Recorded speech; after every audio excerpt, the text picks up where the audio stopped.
Imagine for just a moment if everything you've ever known was suddenly ripped from your hands. Ladies and gentlemen, the President of the United States. My friends, I want to talk for a few minutes with the people of the United States about banking. The Grapes of Wrath begins with a description of a severe drought and dust storms that deprived farmers of their livelihood and sustenance. No land, no home, no money, no food. Time to find a better place. But is there a better place? Freedom of the poor is restricted by the freedom of the state and the freedom of politicians and freedom of the rich. That's the way of the state, that's the way of the politicians, and that's the fate of the poor.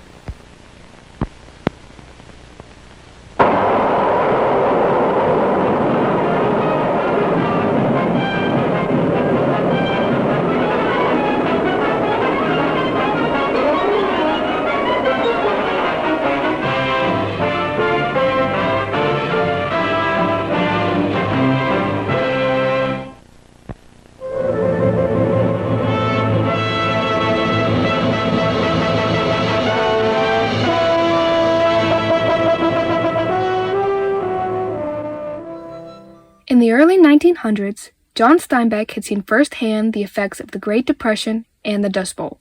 He knew the migrating farmers were under extreme duress and believed that he needed to show people, the government especially, what their actions were doing to actual people. Real-life people.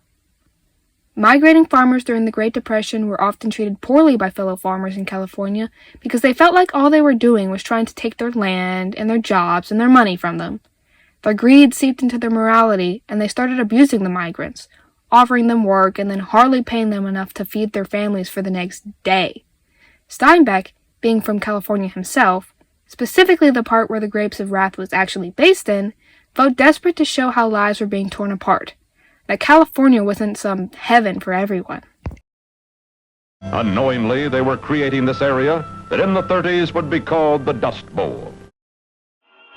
The Grapes of Wrath was banned in 1939, the very year that it came out.